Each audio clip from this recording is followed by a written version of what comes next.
Good evening class.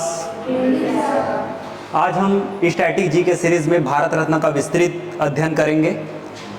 शुरू करते हैं। भारत रत्न महत्वपूर्ण पुरस्कारों की श्रृंखला में हम भारत का सर्वोच्च नागरिक सम्मान को आज शुरू करेंगे। इसके बाद हम लोग पद्म विभूषण, पद्मश्री, पद्म भूषण, उसके बाद फिर परमवीर चक्र, इन सारे के सारे पुरस्कारों को पढ़ेंगे। ये स्टैटिक जी के है, कोई भी विषय का ये टॉपिक नहीं होता है, लेकिन यहाँ से पेपर में प्रश्न आता है। चाहे आप एसएससी दिला लें, शिक्षक भर्ती दिला लें, टीईटी दिखा लें, आपको भारत रत्न प्राप्त करता व्यक्ति के जीवन से जुड़े हुए कुछ कुछ मुद्दे भी पूछे जा सकते हैं। और पुरस्कार तो आपको मालूम रहना चाहिए, है ना। सामान्य ज्ञान का बोला जाता है कि सामान्य ज्ञान का कोई शुरू नहीं होता, कोई अंत नहीं होता है, अतः समुद्र होता है। लेकिन इसमें कुछ कॉन्सेप्ट ऐसे होते हैं जिनके बारे में अगर आप जानते हैं तो फिर वहाँ से प्रश्न आता है तो आपसे श्योरली बनता है। वैसे ही भारत रत्न, आपको नोबेल पुरस्कार के बारे में जानना है, आपको ओलंपिक गेम वगैरह के बारे में जानना है, आपको परमवीर चक्र के बारे में जानना है, इन सारे के सारे बातों के बारे में आपको जानना है अगर आप प्रतियोगी परीक्षा की तैयारी कर रहे हैं। और ज़रूरी नहीं कि आप कोई स्टूडेंट है तभी आप इसको जानें, भारत के आम नागरिक भी इन सारे टॉपिकों को जानते हैं। लगभग जो समाचार वगैरह सुनते हैं वो भी इनको जानते हैं, पर उतना विस्तृत नहीं जानते हैं जितना विस्तृत अध्ययन हम लोग यहाँ पे करते हैं। कंपटीशन एग्जाम की तैयारी करते करते हम चीज़ों के तह तक जाकर उसका अध्ययन करते हैं, है ना। तो चलिए आज हम कोशिश करते हैं इसको समझने का।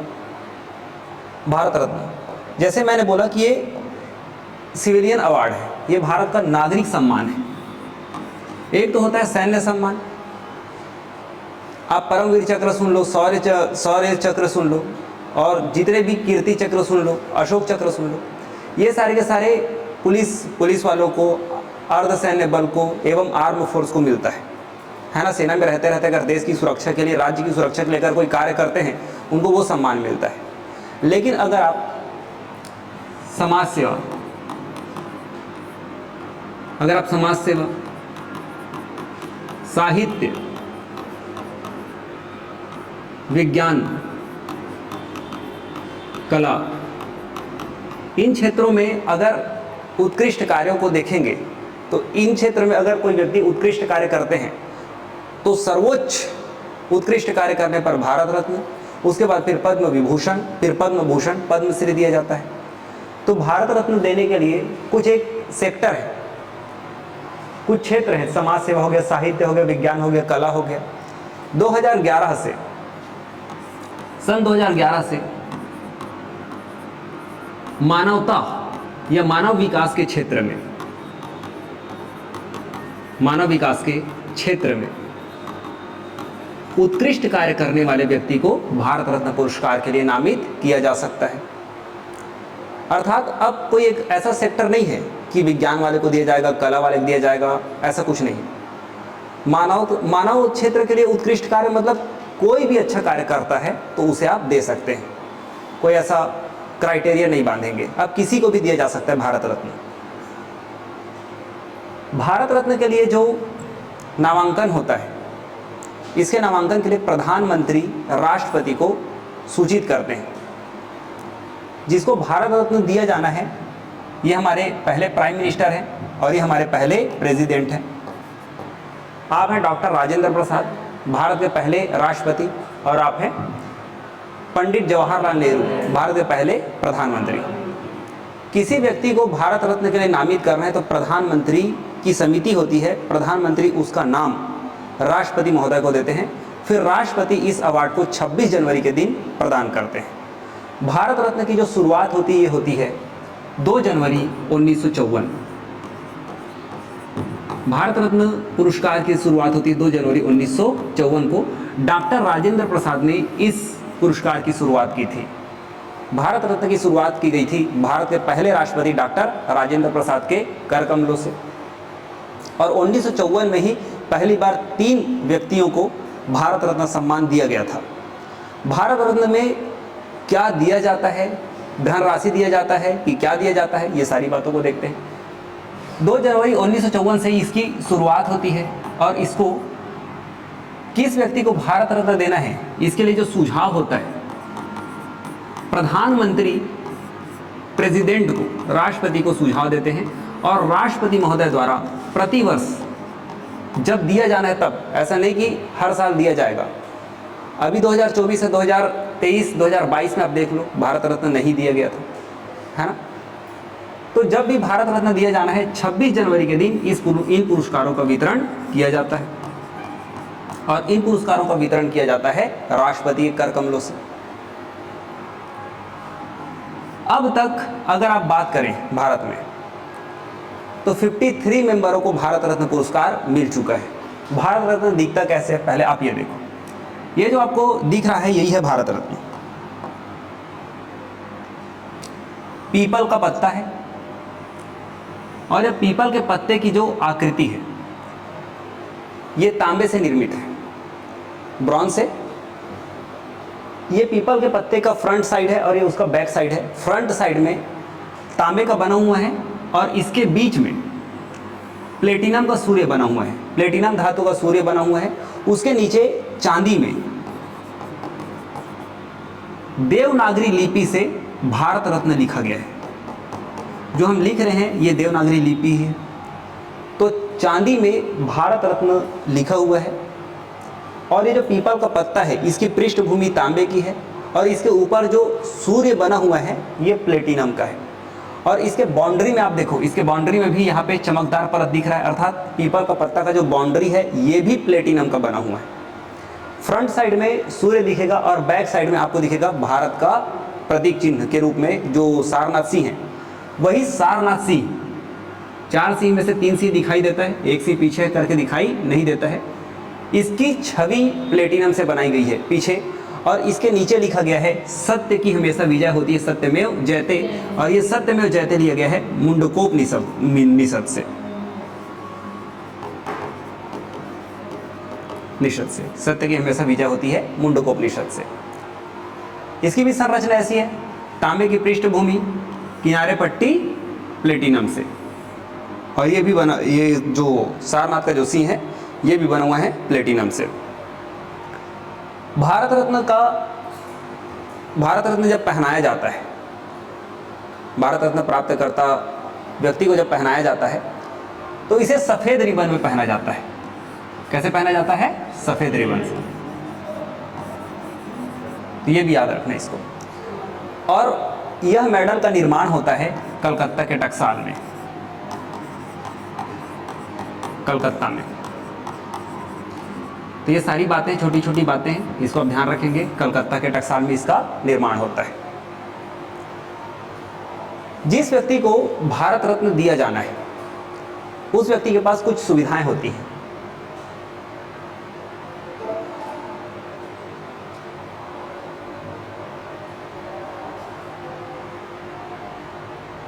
अब तक के देखो,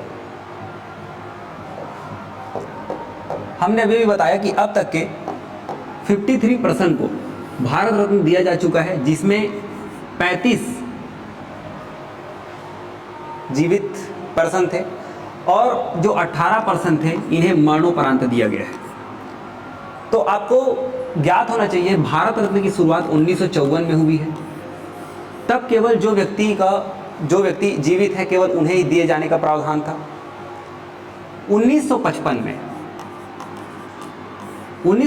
पहली बार ये प्रावधान हुआ कि कोई व्यक्ति समाज के लिए उत्कृष्ट कार्य कर रहे थे और उसके बाद फिर उनका देहांत हो चुका है, तो उसके उस कार्य को देखते हुए भी उनको मरणोपरांत यह सम्मान उसके परिवार को दिया जाना चाहिए।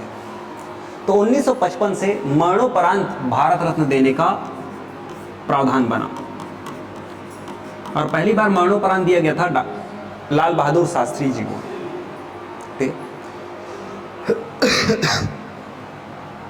मरणोपरांत। अब आप देखिए, आपको मैं एक चीज बता रहा हूं। भारतीय संविधान के भाग 3 में है मौलिक अधिकार, फंडामेंटल राइट्स। तो फंडामेंटल राइट्स में जब आप अनुच्छेद 18 पढ़ेंगे तो अनुच्छेद 18 संविधान में अनुच्छेद क्या है? जैसे आप हमारे क्लास में प्रवेश करते हैं तो हम कुछ चीज़ें लिख कर रखते हैं कि लिख कर रखा गया कि आप समय पर क्लास पहुँचे। उसके बाद फिर हम ये लिख के रखते हैं कि भाई कृपया अपना शूज़ जो है वो बाहर ही रिमूव करें, और उसके बाद फिर रिवीजन करके आए। तो बहुत सारी चीज़ें, टेस्ट अनिवार्य रूप से दिलाएं, एक टाइमिंग रहता है। आप सारा का सारा अलग अलग नियम नहीं लिखा रहता है जी। वैसे ही किसी भी, जैसे स्कूल जाओगे तो 10 से 4 स्कूल लगता है, स्कूल में भी अलग अलग गणवेश पहन के आए, ये सब चीज़ लिखा रहता है। तो हर चीज़ का एक नियम रहता है। वैसे ही देश को चलाने के लिए जो नियम होता है, आप देखो जंगलों में कोई नियम काम करता है क्या? नहीं करता। वहाँ जो ताकतवर है वो राज करता है। लेकिन आप देखो मानव समाज, इसमें सब सारी चीज़ें नियम से चलती हैं। अगर नियम नहीं रहता तो आज देखो फिर से हम गुलाम रहते, ताकतवर कोई देश हम पर राज करते रहता, हमारा शोषण करते रहता।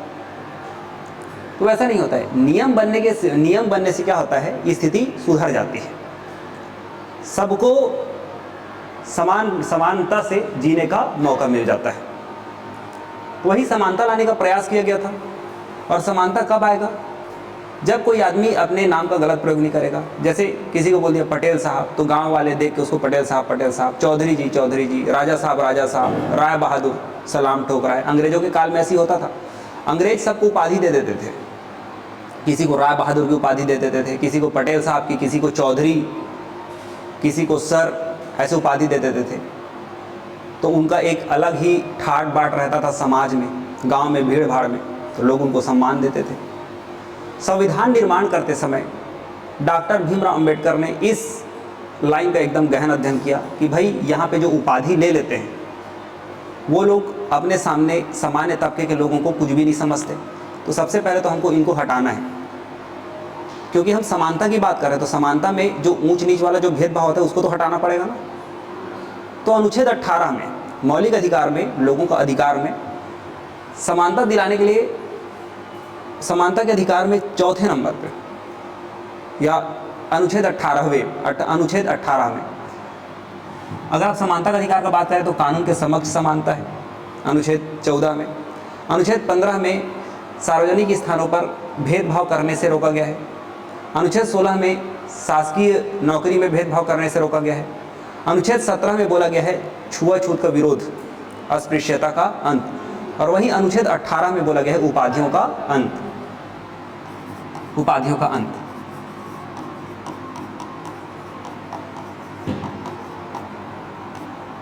तो उपाधियों का अंत को लेकर हम आपको एक चीज बताते हैं।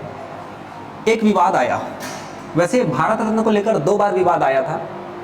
आप 1954 से जब शुरू करते हैं, जिनको पुरस्कार वितरित किया गया था भारत रत्न का, तो आप 1954 से जब शुरू करते हैं तो 1975-76 तक आप देखेंगे कि अधिकांश कांग्रेसी नेताओं को इसका पुरस्कार दिया गया है, भारत रत्न का। और उस समय एक पार्टी का राज एकदम ज़्यादा था, कांग्रेस का। जो पंडित जवाहरलाल नेहरू हैं, उनको 1955 में भारत रत्न का पुरस्कार दिया गया था, जबकि वो खुद प्राइम मिनिस्टर थे। बाद में जब विवाद होता है, डॉक्टर राजेंद्र प्रसाद से पूछा जाता है कि प्राइम मिनिस्टर ही नाम की सिफारिश करते हैं जिनको भारत रत्न देना है, तो उन्होंने अपने ही नाम का कैसे सिफारिश कर दिया? क्या ये सही था, क्या ये गलत था? तो डॉक्टर राजेंद्र प्रसाद ने खुद स्वीकार किया कि भाई वो गलत था। फिर बाद में 1971 में इंदिरा गांधी को भारत रत्न दिया जाता है। उस समय इंदिरा गांधी भी प्रधानमंत्री थी देश की, और उन्होंने सलाह दिया था भारत रत्न देने का।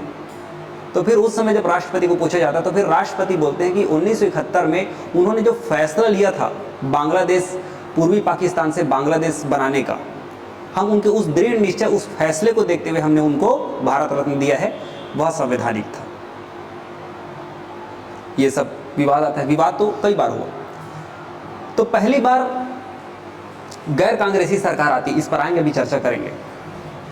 पहली बार गैर कांग्रेसी सरकार आती है, कांग्रेस का शासन चल रहा है। इंदिरा गांधी गलत तरीके से चुनाव जीतती है। इलाहाबाद कोर्ट में उनके खिलाफ मुद्दा चलता है। इलाहाबाद हाई कोर्ट ने उनकी संसद की सदस्यता रद्द करने का घोषणा करती है। फिर अचानक से इंदिरा गांधी जो होती हैं, पूरे देश में आपातकाल की घोषणा कर देती कि हमारे देश में आंतरिक अशांति फैली हुई है।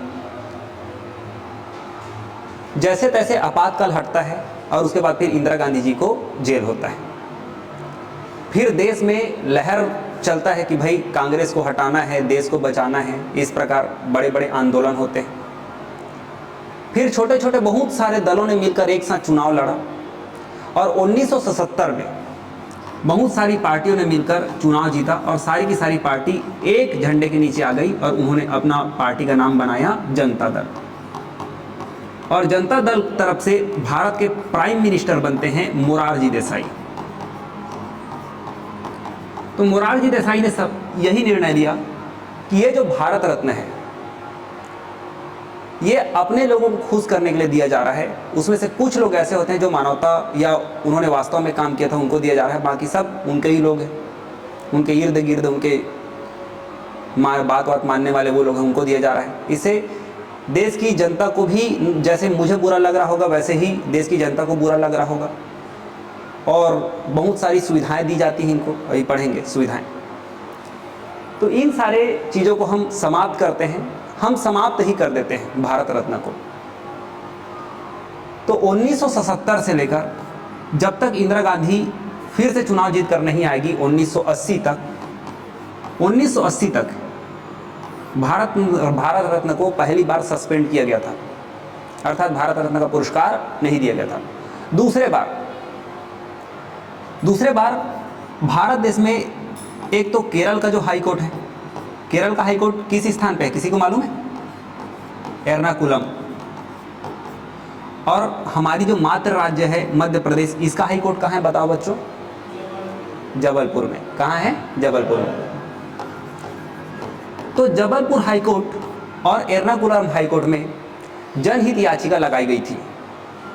इसमें लिखा गया था कि ये जो भारत रत्न है ये सम्मान है कि उपाधि है, आप बताएं। और अगर ये उपाधि है तो हमारे संविधान में लिखा गया है उपाधियों का अंत, आप इसे समाप्त करें। तो 1992 से लेकर 1995 तक हाई कोर्ट में ये मामला फंसा रहा कि भारत रत्न क्या है, सम्मान है कि उपाधि है, आप स्पष्ट करें। तब तक सेकेंड टाइम भारत रत्न पुरस्कार को सस्पेंड किया गया था, इस समय वितरित नहीं किया गया था। बाद में फिर सुप्रीम कोर्ट हस्तक्षेप करते हैं और सुप्रीम कोर्ट इसको सम्मान बताते हैं कि भारत रत्न कोई उपाधि नहीं है।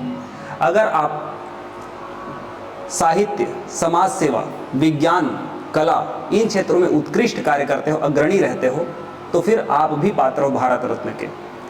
और भारत रत्न एक सम्मान है, इसके लिए किसी प्रकार का न तो जातिगत, न तो लिंग से संबंधित, न ही किसी प्रकार का भेदभाव किया जाना चाहिए। जिसका हक है उसे ही दिया जाना चाहिए। तो ये सुप्रीम कोर्ट का फैसला आया। तो 2 बार अवरोध उत्पन्न हुए भारत रत्न को लेकर।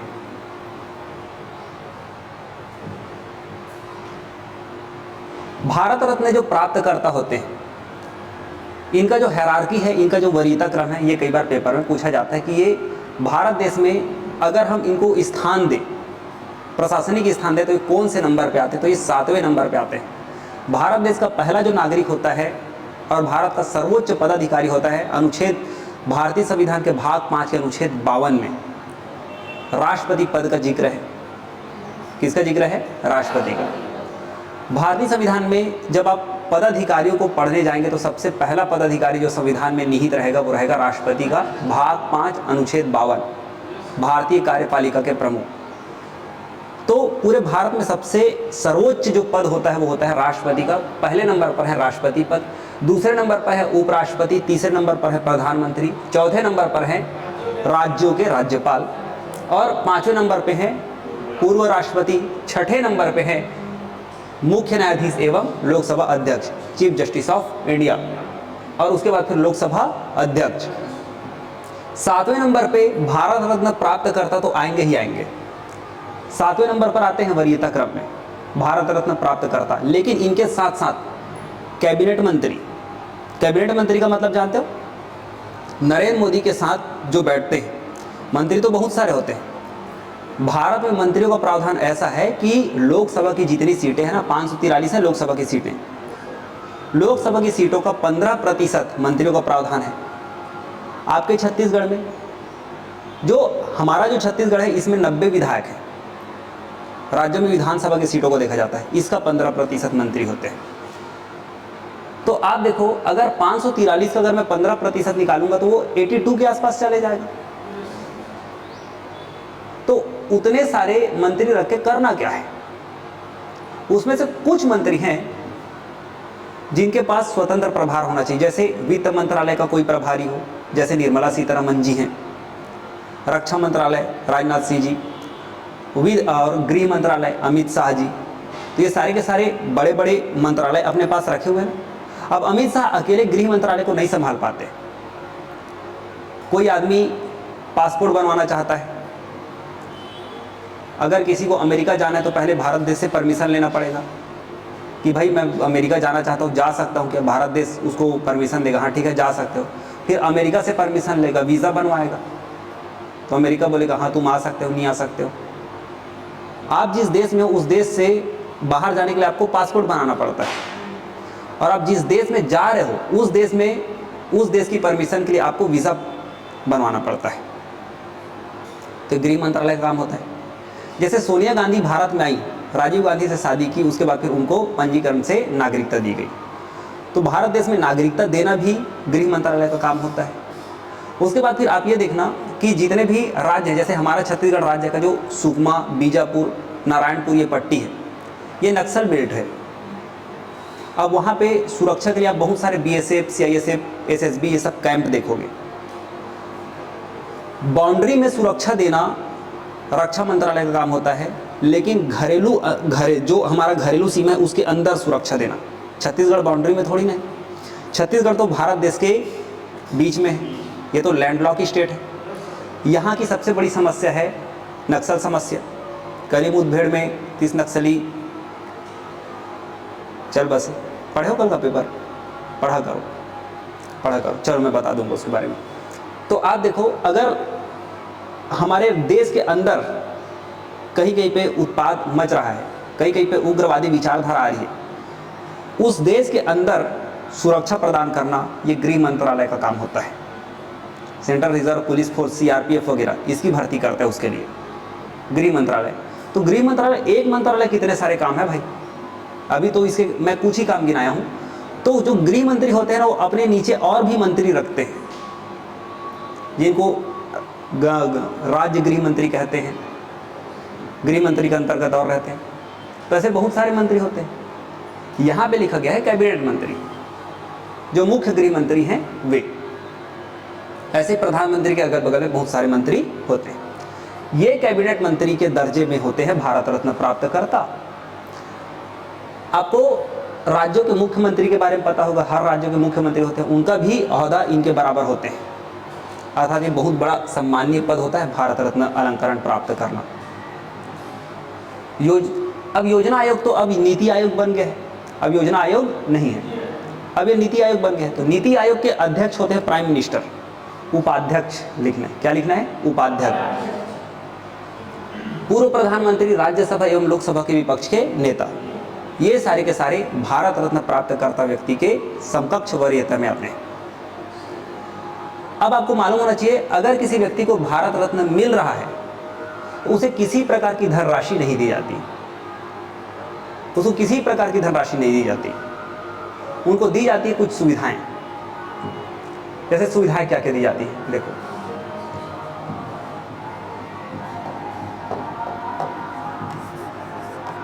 सुविधाएं, सबसे पहले तो वो भारत देश में कहीं पे भी जाए, ऐसे ही रफली मैप बना देते हैं। वैसे मैं मैप इतना बेकार भी नहीं बनाता, बना देता हूँ, चलो ठीक ठाक।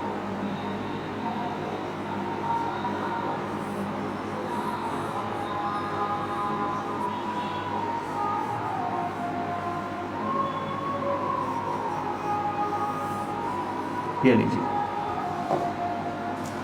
अगर कोई व्यक्ति भारत के अलग अलग स्टेटों में जा रहा है तो इसको अतिथि माना जाता है। क्या माना जाता है? अतिथि। और कोई भी राष्ट्रीय कार्यक्रम चल रहा है उसके लिए प्रथम श्रेणी का सीट रिजर्व रहता है। ट्रेन में कहीं वो यात्रा कर रहे होंगे, हवाई यात्रा कर रहे होंगे, तो फर्स्ट क्लास के सीट उनके लिए रिजर्व रहते हैं। संसद की मीटिंग में वो शामिल हो सकते हैं, संसद के बैठकों में वो शामिल हो सकते हैं। अगर ये भारत से बाहर जा रहे हैं, अमेरिका जा रहे हैं या चीन जा रहे हैं, कहीं पे भी जा रहे हैं, जहाँ पे भारत का अपना एक एम्बेसी होता है, दूतावास होता है, वहाँ इनके लिए पूरी सुविधा होती है, हर चीज़ की सुविधा होती है। समय आने पर इनको Z+ सिक्योरिटी भी दिया जाता है। सुनील भाई वो दरवाज़ा लगा दो तो, पीछे वाला।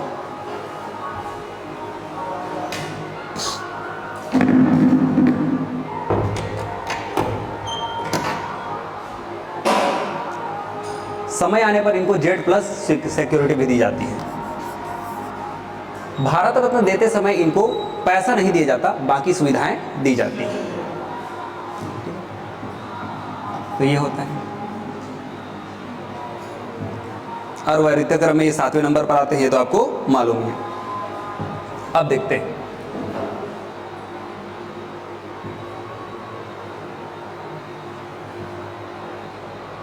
अब आप देखिए,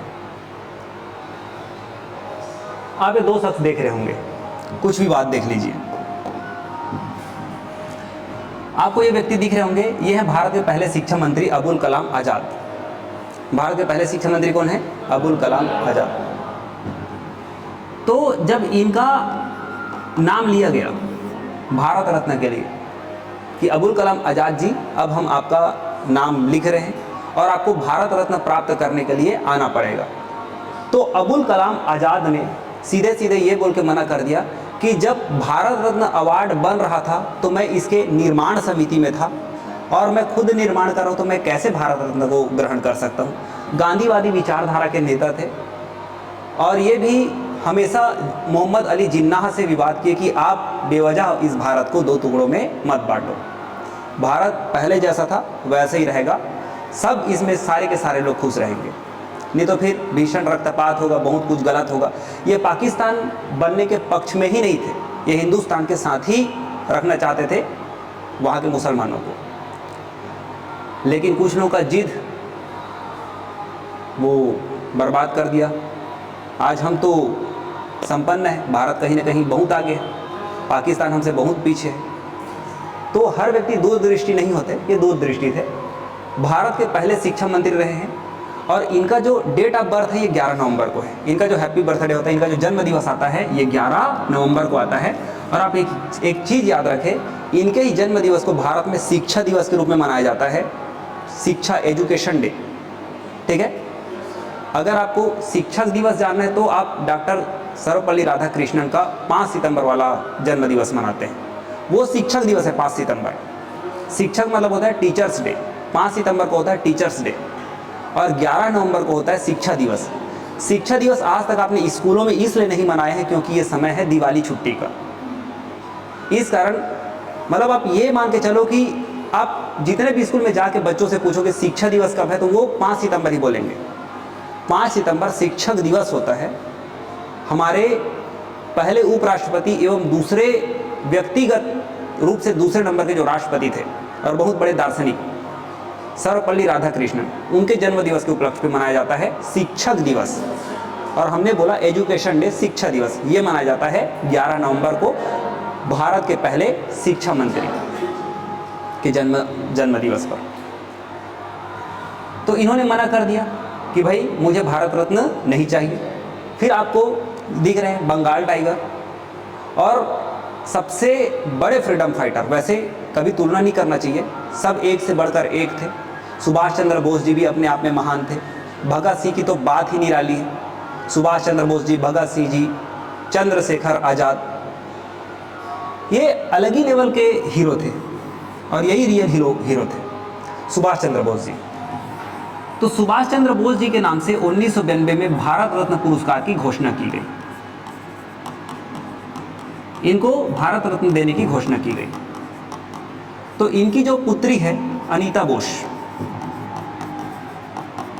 अनीता बोस ने सरकार से क्वेश्चन किया कि आप हमारे जो पिताजी हैं नेताजी, उनको किस आधार पे दे रहे हैं, जीवित के नाम पे दे रहे हैं कि मरणोपरांत के नाम पे दे रहे हैं। तो फिर वहाँ पे मरणोपरांत लिखा था। तो फिर उनकी बेटी ने बोला कि ना तो आज तक आपने ठीक से कोई जांच करवाई, ना तो आपके पास कोई एविडेंस है और आप मरणोपरांत दे रहे हैं। हमें ये अवार्ड का लालच नहीं है। ये खुद अपने आप में भारत के रत्न है जी। इनको कौन भारत रत्न देगा? इनके बारे में मैं कभी पढ़ाऊँगा आपको। आप इतना जान लो कि इनका जो डेट ऑफ बर्थ है ये 23 जनवरी है और इस दिन हम मनाते हैं पराक्रम दिवस। क्या दिवस मनाते हैं? पराक्रम दिवस। वाकई में बहुत साहसी पराक्रमी थे। तो अनीता बोस ने इनका जो पुरस्कार था उसको लेने से मना कर दिया। पहला ऐसा मामला हुआ जिसमें भारत रत्न किसी के नाम पे नामित किया गया है और उसे वापिस किया जा रहा है। ठीक है गाइस।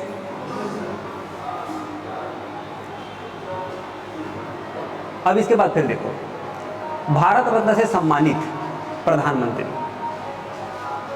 तो ये सब प्रश्न में आता है कि अब तक के कितने प्रधानमंत्री को भारत रत्न दिया जा चुका है। तो आपको 9 प्रधानमंत्री दिख रहे होंगे जिनको भारत रत्न से सम्मानित किया जा चुका है। ठीक है, इसको आप YouTube में भी देख लेना और इसको नोट कर लेना। ठीक है, अभी आप सुन लीजिए। भारत रत्न से सम्मानित जो प्रधानमंत्री हैं उनमें आपको जवाहरलाल नेहरू, लाल बहादुर शास्त्री जी, इंदिरा गांधी जी, राजीव गांधी, मोरारजी देसाई, गुलजारी लाल नंदा, अटल बिहारी वाजपेयी, चौधरी चरण सिंह, पीवी नरसिम्हा राव, ये सब दिखाई देंगे। सबका अलग अलग कहानी है। ये भारत के पहले प्रधानमंत्री हैं जवाहरलाल नेहरू। विवाद हुआ था 1955 में, खुद ही प्रधानमंत्री हैं और खुद ही अपने आप को नामित कर रहे हैं भारत रत्न के लिए। विवाद हुआ था पहले ही बार में।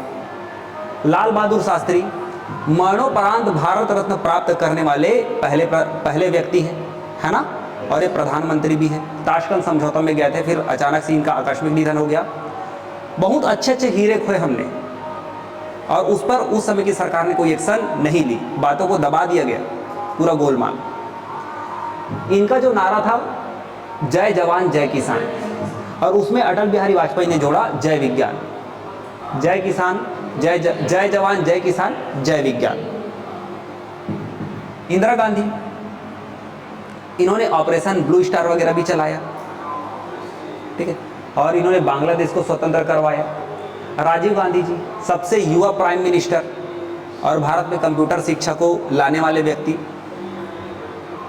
मोरारजी देसाई पहले गैर कांग्रेसी सरकार के प्रधानमंत्री और सबसे वयोवृद्ध प्रधानमंत्री मोरारजी देसाई। गुलजारी लाल नंदा पूर्णकालिक प्रधानमंत्री नहीं थे। गुलजारी लाल नंदा कार्यवाहक प्रधानमंत्री थे। अगर कोई प्रधानमंत्री का किसी कारणवश निधन हो जाता है तो कुछ समय के लिए जो प्रधानमंत्री का पद संभालते हैं उनको बोला जाता है कार्यवाहक प्रधानमंत्री। गुलजारी लाल नंदा कार्यवाहक प्रधानमंत्री। अटल बिहारी वाजपेयी, स्वर्णिम चतुर्भुज योजना इन्हीं की ही देन है। स्वर्णिम चतुर्भुज योजना आपने सुना है? स्वर्णिम चतुर्भुज योजना का मतलब है कि 4 महानगरों को कनेक्ट कर देना। दिल्ली से मुंबई, मुंबई से चेन्नई, चेन्नई से कोलकाता, ऐसे पूरा सड़क, उसको बोला गया स्वर्णिम चतुर्भुज। चौधरी चरण सिंह, ये फार्मर प्राइम मिनिस्टर हैं, ये उत्तर प्रदेश के मुख्यमंत्री भी रहे हैं, तो चौधरी चरण सिंह। उसके बाद फिर पीवी नरसिम्हा राव। तो पीवी नरसिम्हा राव के समय में भारत में आया था उदारीकरण, निजीकरण एवं वैश्वीकरण, LPG, लिबरलाइजेशन, प्राइवेटाइजेशन एवं ग्लोबलाइजेशन। अर्थात भारत से जो लाइसेंस प्रणाली ना, हर चीज में लाइसेंस लगता था। शिवाजी द बोस आप देख लेना, मूवी देख लेना। जो रजनीकांत हैं वो अपने इतने मेहनत से पूरा पैसा वैसा जमा करते हैं, कमाते हैं, भारत आते हैं, हॉस्पिटल खोलना चाहते हैं यहाँ गरीबों के लिए। तो यहाँ के जो मंत्री होते हैं वो इतना पैसा खा जाते कि बेचारा एकदम त्रस्त हो जाता है।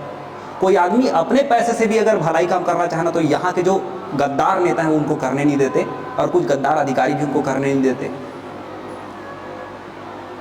तो वैसे वाले, तो उस समय भी सरकार का ऐसे ही था, हर चीज में लाइसेंस। तो भारत देश आगे बढ़ ही नहीं पा रहा था ना। भारत देश में अगर कोई विदेशी कंपनियां आकर अपना व्यापार जमाना चाहती थी तो भी भारत सरकार के रवैये को देखकर उनको विश्वास नहीं होता था। तो फिर विश्व बैंक ने समझाया कि भैया तुम्हारा ये जो नीति है ना, तुमको बर्बाद कर देगा, तुमको बदलना पड़ेगा। उसके बाद फिर भारत ने उनका सुझाव माना। इस समय मनमोहन सिंह थे वित्त मंत्री, उन्होंने प्रधानमंत्री को समझाया, पीवी नरसिम्हा राव को, और दोनों की सहमति से भारत में LPG आया। उसके बाद फिर आज आप देखो भारत के मार्केट में पूरा का पूरा आपका जितना भी शॉपिंग है वो विदेश की कंपनी चला रही है। सबसे ज़्यादा आप सामान किससे खरीदते हो? अमेजोन से खरीदते हो, उसका ऑफिस है बेंगलोर में। अभी दिवाली के लिए सब हर दिन पैकिंग वैकिंग हो रहा है, अभी दिवाली के लिए भी शुरू हो गया है। वहाँ पे लगभग हज़ारों वर्कर बढ़ गए हैं, अभी से पैकिंग शुरू हो गया है ना। चलिए, तो ये हमारे प्राइम मिनिस्टर रहे हैं 9 जिनको भारत रत्न से सम्मानित किया गया है। इसके बाद फिर 6 राष्ट्रपति आएंगे जिनको भारत रत्न से सम्मानित किया जाएगा। 4 ऑप्शन दिया जाएगा। प्रधानमंत्री में एक ऐसे प्रधानमंत्री आएंगे जिनको भारत रत्न नहीं दिया जाएगा। आपको इनका नाम याद रहना चाहिए बच्चों, अभी आपका दिमाग परिपक्व है, आपको करना है, नहीं या ये वो दुनिया भर का नहीं। और रही बात, हर चीज़ में ट्रिक मत ढूंढना। प्रधानमंत्री को याद करने का तरीका है, नर के मन में अटका इंद्र, गौड़ बिहारी नरसिंह चंद्र, ऐसे सब मैं पढ़ाता हूँ, ट्रिक व्रिक भी पढ़ाता हूँ। यहाँ कोई ट्रिक व्रिक को ना घुसाना, ठीक है। पूरा राष्ट्रपति को पढ़ने तो फिर राजू की राधा जाकर गई फखरुद्दीन रेड्डी की जेल में, ये सब ट्रिक होता है राष्ट्रपति का, संविधान में पढ़ाया था। इसको पूरे नाम के साथ ऐसे ही रट डालो, पूरा ऐसे ही रट डालो, कोई दिक्कत नहीं। अरे नाम ही तो 2-3 बार फोटो देखो, ऐसे ही याद हो जाता है। तो आप देखो, भारत रत्न से सम्मानित भारत के राष्ट्रपति 6 राष्ट्रपति हैं जिनको भारत रत्न से सम्मानित किया गया है। पहले तो सर्वपल्ली राधाकृष्णन, इनको 1954 में जब ये उपराष्ट्रपति थे, उसी समय ही 1954 में इनको भारत रत्न से सम्मानित किया गया था। और भारत के पहले शख्सियत हैं जिनको भारत रत्न से सम्मानित किया गया था। हालांकि 1954 में 3 लोगों को भारत रत्न दिया गया था, आप देखेंगे। चक्रवर्ती राजगोपालाचारी, भारत के पहले गवर्नर जनरल, स्वतंत्र भारत के पहले गवर्नर जनरल।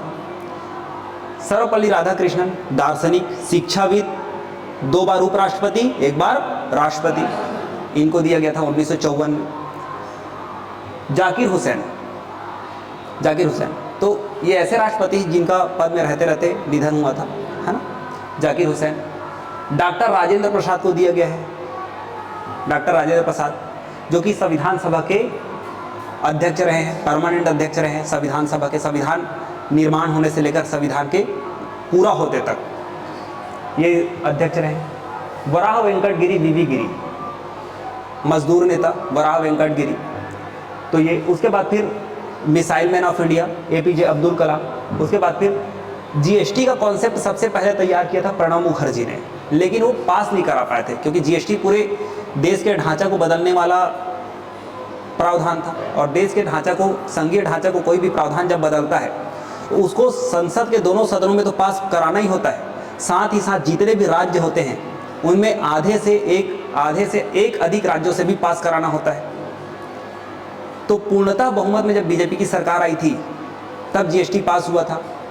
तो ये GST, आज भले कांग्रेस विरोध कर रही GST का, लेकिन ये प्लान तो, ये तो कांग्रेसी नेता है प्रणब मुखर्जी। तो प्रणब मुखर्जी का माइंडसेट था कि भारत में GST हमको लागू कराना है, लेकिन लागू कराया नरेंद्र मोदी की गवर्नमेंट ने। ये देखिए, तो यह है प्रणब मुखर्जी। ये 6 शख्सियत हैं, 6 राष्ट्रपति जिनको भारत रत्न से सम्मानित किया गया है। इसके बाद फिर हम महिलाओं पर भी बात कर लेते हैं, महिला सशक्तिकरण।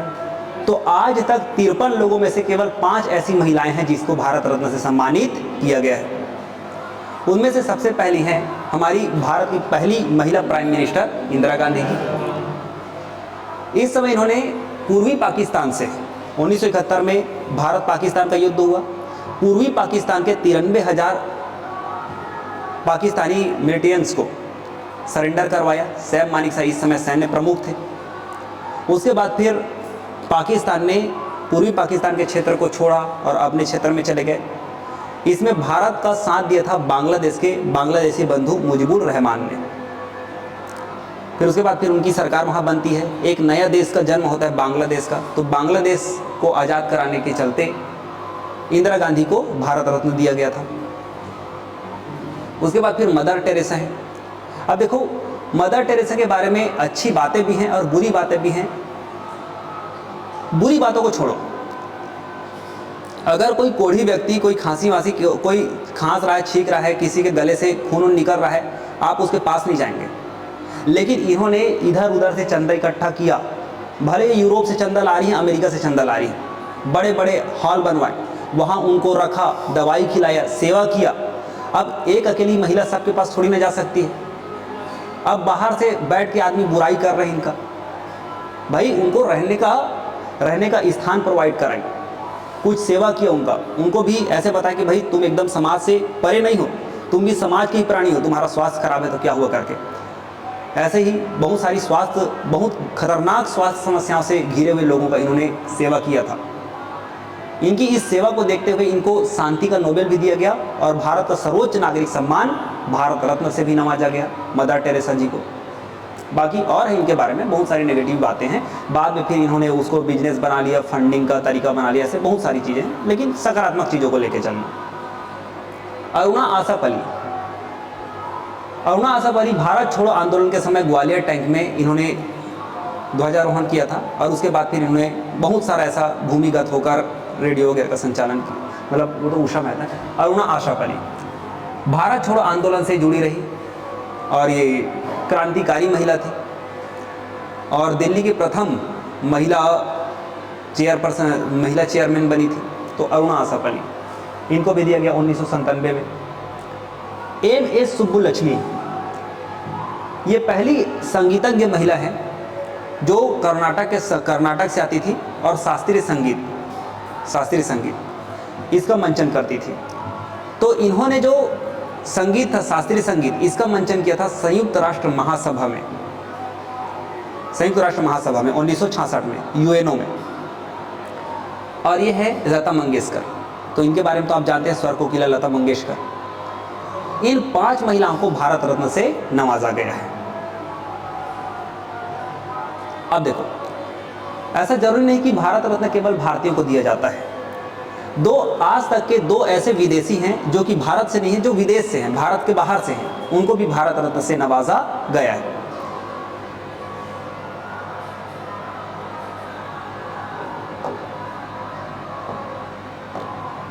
सन 1987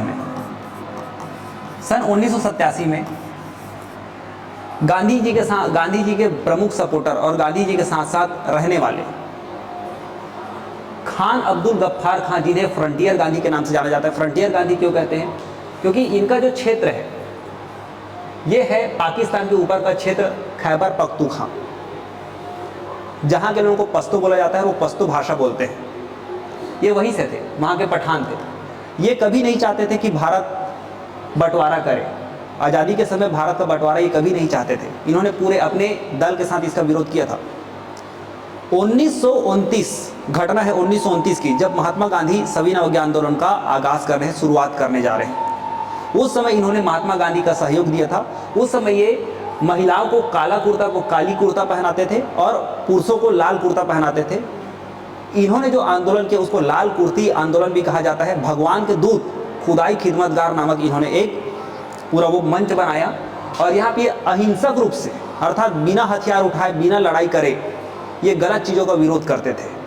तो इनको गांधीवादी नेता के बारे में जाना जाता है, फ्रंटियर गांधी के नाम से जाना जाता है। खान अब्दुल गफ्फार खान को 1987 में पहले विदेशी व्यक्ति बनते हैं जिनको भारत रत्न से नवाजा जा रहा है, खान अब्दुल गफ्फार खान को। उसके बाद फिर आपको ये व्यक्ति दिख रहे हैं, इनका नाम है नेल्सन मंडेला। नेल्सन मंडेला पूरे विश्व के लिए प्रेरणा है। दक्षिण अफ्रीका से संबंधित है, दक्षिण अफ्रीका संबंधित है। दक्षिण अफ्रीका में बहुत ज़्यादा रंग भेद थी, गोरे और काले का बहुत भेदभाव था। शासन प्रशासन पर दक्षिण अफ्रीका में केवल और केवल जो गोरे होते थे उनका ही अधिकार होता था बड़े पदों में। जो काले कलर के होते थे ना, उनको वहाँ पे गुलाम जैसे ट्रीट किया जाता था, छोटे पदों में रखा जाता था, कोई ज़्यादा अधिकार था नहीं, उनके साथ बहुत भेदभाव होता था। तो उसके खिलाफ इन्होंने जंग छेड़ी। इथोपिया गए, वहाँ पे इन्होंने हथियार चलाना सीखा। ग्वाले परिवार से थे, लेकिन फिर भी बदले की भावना लेकर कि आदमी कब तक गलत करेगा, गलत के खिलाफ आवाज़ उठाना पड़ेगा, इन्होंने हथियार भी चलाया। उसके बाद फिर इनको सजा हुई। इन्होंने अपने जीवन के 26 साल जेल में काटे। जब ये जेल में थे तभी इन्होंने लंदन से वकालत कर ली। जेल में रहते रहते इन्होंने वकालत कर ली। उसके बाद फिर इन्होंने साथ साथ में महात्मा गांधी का पुस्तक भी पढ़ना शुरू किया, सत्य के साथ मेरे प्रयोग, तो ऐसे वैसे बहुत सारे पुस्तक पढ़े। तो इन्होंने एक चीज़ सीखा कि भाई जो व्यक्ति अफ्रीका में आकर अंग्रेजों को परेशान कर सकते हैं, मैं तो यहाँ का मूल निवासी हूँ। और भारत में भी जाके इन्होंने अंग्रेजों से बहुत ज़्यादा लोहा ले लिया। मुझे भी उनका अनुसरण करना चाहिए। फिर अचानक से ये जेल से रिहा होते हैं और इनका पूरा विचार बदल जाता है, ये अहिंसात्मक आंदोलन करना चाहते हैं। फिर पूरा अफ्रीका में जनमत संग्रह होता है, वहाँ पे गोरों ने भी माना कि यहाँ के कालों के साथ बहुत भेदभाव होता है, और उसके बाद फिर वहाँ से रंग भेद नीति को दूर कराई, और रंग भेद नीति को दूर कराने में सबसे बड़ा योगदान था नेल्सन मंडेला का। और जो व्यक्ति 26 साल जेल काट के भी बाहर निकला है, वह व्यक्ति 1994 से लेकर 1999 वहाँ का प्रेसिडेंट रहता है।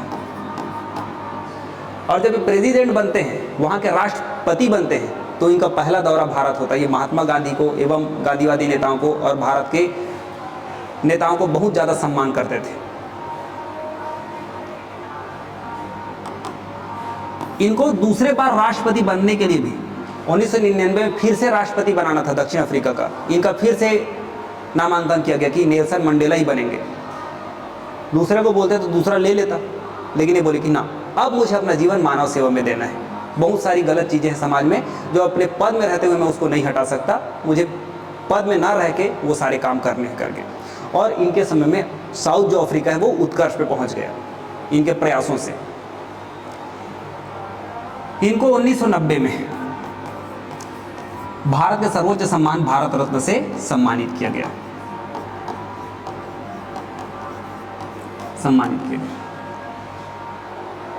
तो दो विदेशी व्यक्ति हैं जिनको भारत रत्न से सम्मानित किया, एक तो खान अब्दुल गफ्फार खान, दूसरा नेल्सन मंडेला।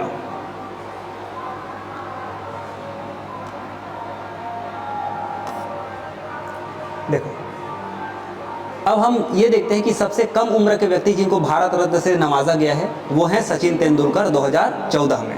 इसको याद रख लो बस, सबसे कम उम्र के सचिन तेंदुलकर 40 वर्ष के लगभग में इनको भारत रत्न से सम्मानित किया गया था। सबसे कम उम्र के हैं, सबसे युवा हैं सचिन तेंदुलकर, और सबसे बुजुर्ग या सबसे उम्र दराज जिनको भारत रत्न से सम्मानित किया गया है, इन्होंने महिला शिक्षा के लिए और विधवा पुनर्विवाह के लिए बहुत सारा कार्य किया है। धोंधो केशव कर्वे, डीके कर्वे 100 वर्ष के थे जब इनको भारत रत्न से सम्मानित किया गया। अभी लाल कृष्ण आडवाणी को 96 साल की उम्र में उनको दिया जा रहा है या दिया गया है कि नहीं भारत रत्न जी?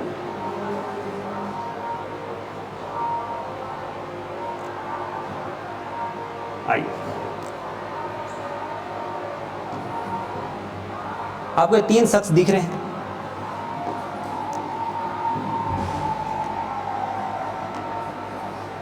आप सबसे पहले ये देखें, सन 1954 में पहली बार भारत रत्न पुरस्कार का वितरण किया गया था। सन 1954 में तो पहली बार भारत रत्न दिया गया था। साल में अधिकांश 3 लोगों को दिया जाता है। 1999 में पहली बार 4 लोगों को दिया गया था, और इस बार 2024 में 5 लोगों को दिया गया है। नहीं तो इससे पहले हमेशा आप देखेंगे कि 3 लोगों को दिया जाता था। तो सबसे पहली बार भारत रत्न का पुरस्कार 3 व्यक्तियों को दिया गया था, जिसमें से सबसे पहले पुरस्कार प्राप्तकर्ता फिर से मैं बता रहा हूं सर्वपल्ली राधाकृष्णन। और अभी इनके बारे में हमने चर्चा किया था कि महान दार्शनिक थे, शिक्षाविद थे, और उसके बाद फिर हिंदी भाषा को प्रमोट करने वाले पर्सन थे। दक्षिण भारत से आते जरूर थे, लेकिन हिंदी भाषा के लिए ये प्रमोटर के रूप में कार्य करते थे। पहले एवं दूसरे नंबर के उपराष्ट्रपति रहे हैं, और डॉक्टर राजेंद्र प्रसाद 2 बार जब राष्ट्रपति बने तो क्रम में तीसरे नंबर के इलेक्टेड राष्ट्रपति रहे, और व्यक्तित्व रूप से अर्थात चेहरे से दूसरे नंबर के राष्ट्रपति रहे, है ना। ये हैं सीवी रमन जी। और सीवी रमन जी के बारे में तो आप 8वीं 9वीं पढ़ने वाले बच्चों को भी पूछ लो कि ये यात्रा करते करते अचानक से समुद्र का अध्ययन करते हैं, और इन्होंने प्रकाश का प्रकीर्णन की, समुद्र का पानी कैसे नीला होता है, कैसे प्रतिबिंब बनता है, प्रकाश का प्रकीर्णन का खोज किया था इन्होंने। तो भौतिकी का इनको नोबेल पुरस्कार 1930 में मिल चुका था, और भारत रत्न जब बना तो सबसे पहला भारत रत्न इन्हीं वैज्ञानिक को मिलता है, सर सीवी रमन को। ये जो व्यक्ति दिख रहे हैं ये है चक्रवर्ती राजगोपालाचारी, सी राजगोपालाचारी। ये स्वतंत्र भारत के पहले गवर्नर जनरल या वायसराय रहे हैं, पहले भारतीय वायसराय रहे हैं चक्रवर्ती राजगोपालाचारी। तो पहला जो वितरित हुआ भारत रत्न, वो इन 3 पर्सन को हुआ सन 1954 में। इसके बाद फिर इनको आप देखिए, ये 3 महान शख्सियत हैं। जितने भी लोगों को मिला सारे के सारे महान हैं, लेकिन ये थोड़े से अपर लेवल के हैं। ये है डॉक्टर भीमराव अंबेडकर, आधुनिक भारत के मनु।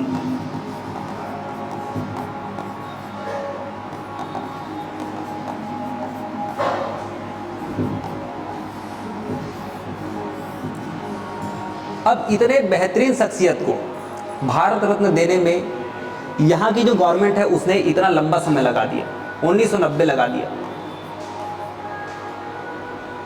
जबकि इनके प्रयासों के बिना हमारा भारत का संविधान इतना स्पष्ट होना इम्पॉसिबल था। तो इनको तो समय से पहले ही मिल जाना था। अरे पहले बार में नहीं दिया हो तो दूसरे बार में दे दो, अरे दूसरे में नहीं दिया तो फिर 56 में ये नहीं रहे थे तो 57 में दे देते, क्योंकि इनका जो कार्य था उस समय इनका स्वास्थ्य भी ठीक नहीं था। जब संविधान निर्माण हो रहा था तो बहुत सारी स्वास्थ्य संबंधी समस्याओं से भी गुजर रहे थे, लेकिन सबसे ज़्यादा वाचन इन्होंने किया है संविधान सभा में, बहस कि क्या करना है कैसे करना है करके। इतनी सारी जानकारी थी इनके पास, इतना सारा नॉलेज था, उन्होंने सारा का सारा अपना नॉलेज भारत को संवारने में बिता दिया, है ना, पूरा गांव वही दे दिया। तो ये आधुनिक भारत के मनु कहे जाते हैं। आज सम्मान है इनका, बहुत सम्मान है, ठीक है, हर शिक्षित व्यक्ति इनका सम्मान करता है।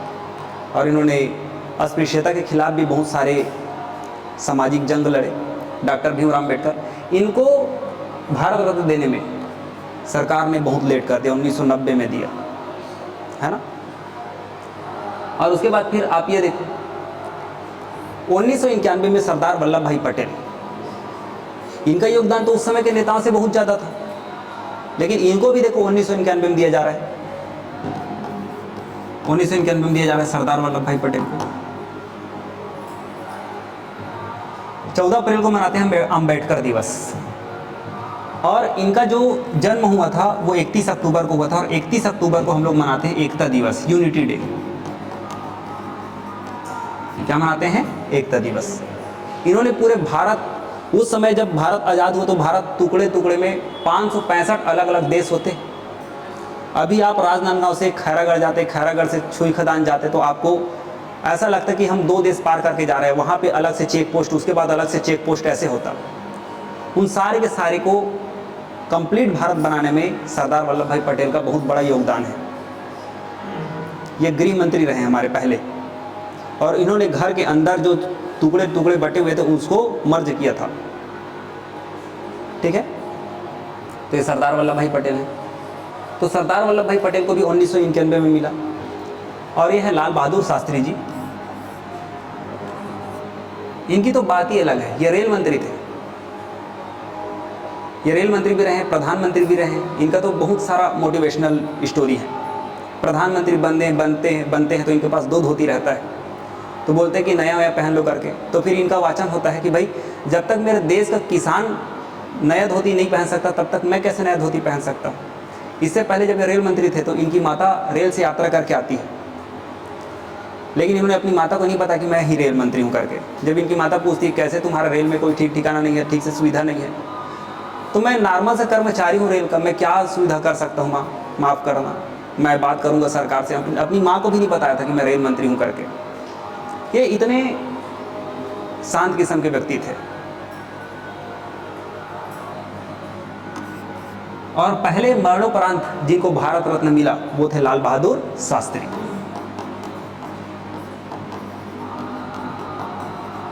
लाल बहादुर शास्त्री जी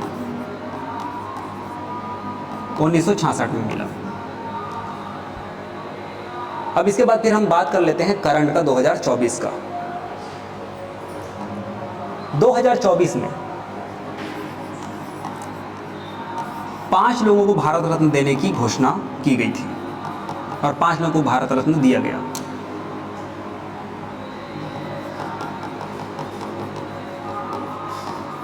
प्रदान किया गया। इसमें से 4 जो थे ये मरणोपरांत और 1 जीवित को भारत रत्न दिया गया। तो 4 मरणोपरांत को देखो। सबसे पहले ये है कर्पूरी ठाकुर। कर्पूरी ठाकुर, इनका संबंध है बिहार से। ये बिहार के 2 बार सीएम रहे हैं और इन्होंने बिहार में समावेशी विकास पर काम किया है। अब समावेशी विकास क्या है बच्चों? आप विकास की 2 अवधारणाओं को समझे। एक तो होता है सतत विकास और दूसरा होता है समावेशी विकास। सतत विकास का मतलब क्या होता है? अगर कोयले से ये जो बिजली का निर्माण हो रहा है, आप जो कूलर का हवा खा रहे हैं, पंखे का हवा खा रहे हैं, आप जो बोर्ड देख पा रहे हैं, आप जो लाइट देख पा रहे हैं, ये कहीं ना कहीं कोयला जल रहा होगा और उसी का करंट यहाँ तक पहुँच रहा होगा बिजली के रूप में। वो कोयला आपके आने वाली पीढ़ियों के लिए भी बचा रहे। आप जिस फ्यूल का प्रयोग कर रहे हैं, आप जिस भी संसाधन का प्रयोग कर रहे हैं, वो संसाधन आने वाली पीढ़ियों तक भी काम आए। बहुत सारा चीज़ आज के डेट में छत्तीसगढ़ी भाषा में हम बोलते हैं नंदा रहा है करके, है कि नहीं? अब आज के डेट में जब हम बच्चे थे तो हम चार खाते थे, तेंदू खाते थे, चिड़ई जाम खाते थे। आज तो जाम भी नसीब नहीं हो रहा है, हर चीज़ हाइब्रिड हो गया है कि नहीं? तो ऐसे ही बहुत सारे पक्षी कई ठंडे पक्षी नहीं दिखते जी। हमारी आने वाली पीढ़ियाँ केवल उसको मनिहारी दुकान, ऐसे खिलौने की दुकान में देखेगी, बहुत सारे जीव जंतुओं को, है ना? वैसे ही बहुत सारे खनिज वनिज भी खत्म हो रहे हैं धीरे धीरे। उन सारे के सारे चीज़ों का, उन सारे के सारे पर्यावरणीय चीज़ों का जिसका आनंद हम उठा रहे हैं, हमारी आने वाली पीढ़ी भी उठाए। इसको बोलते हैं सतत विकास। और एक होता है समावेशी विकास। हमारे जो समाज है, हमारा जो भारत है, जिसके पास आय का साधन है, उसके पास आय का साधन है, वो बढ़ रहा है, बढ़ नहीं रहा है। और जो गरीब है वो गरीब ही हो रहा है, कमा रहा है, रोज पी रहा है, उसको कोई नहीं समझ, और गरीब और कमा रहे। इनको मेंटेन कर देना ही समावेशी विकास कहलाता है। गरीब को कुछ ऐसी योजना ला दो कि वो ऊपर जा सके। अमीर को नीचे नहीं करना है, गरीब को ऊपर करना है कि नहीं? अमीर से क्या कर सकते हैं? कर बढ़ा सकते हैं, आयकर बढ़ा सकते हैं, और उन्हीं पैसों से गरीब कल्याण विकास के लिए अलग अलग योजनाएं ला सकते हैं। समावेशी विकास पर इन्होंने काम किया था, समानता लाने पर काम किया था इन्होंने। ये जो व्यक्ति है, इन व्यक्तियों के माइंड के कारण ही आज हमारा जो किसान है वो संपन्न हो पाया है। इनका नाम है एम.एस. स्वामीनाथन। नाम तो सुना ही होगा, हाँ या ना? एम.एस. स्वामीनाथन जी। तो एम.एस. स्वामीनाथन जी भारत में हरित क्रांति के जनक हैं। भारत में हरित क्रांति आया था 1960 के दशक में, 1967 में। और हरित क्रांति में गेहूं एवं चावल के उपज में एकदम ज़्यादा वृद्धि हो चुकी थी। तो हरित क्रांति के कारण इनको भारत रत्न दिया गया, एम.एस. स्वामीनाथन को। ये हैं पी.वी. नरसिम्हा राव। ये 1991 से लेकर आगे पूरे पूर्ण कार्यकाल के लिए प्रधानमंत्री के पद पर थे। और इन्हीं के समय में भारत में आया था एलपीजी। अभी थोड़ी देर पहले मैंने चर्चा किया था, भारत को विश्व के बाजार से जोड़ने का काम किया था इन्होंने। उसके बाद ये है चौधरी चरण सिंह। चौधरी चरण सिंह ये कुछ समय के लिए भारत के 8वें क्रम के प्रधानमंत्री भी बने थे और ये उत्तर प्रदेश के मुख्यमंत्री भी थे। बहुत सादा सिंपल जीवन यापन करते थे, बहुत अच्छे किसान थे, है ना, चौधरी चरण सिंह। तो चौधरी चरण सिंह को भी भारत रत्न से सम्मानित किया गया। और ये जो चारों के चारों हैं, इनको मरणोपरांत दिया गया, मरणोपरांत इन चारों को। और राजनाथ सिंह ये हैं, और इनको अभी आप जानते हो राजनाथ सिंह अभी जिंदा भी हैं, और इनको जीवित भारत रत्न प्रदान किया गया है। तो इस प्रकार भारत रत्न से संबंधित आपकी बहुत सारी जानकारी कंप्लीट होती है। ऐसे ही और आगे जानकारी के लिए आप हमारे YouTube चैनल को सब्सक्राइब करें और इन वीडियो को अपने दोस्तों तक पहुंचाएं। धन्यवाद। Okay, thank you class.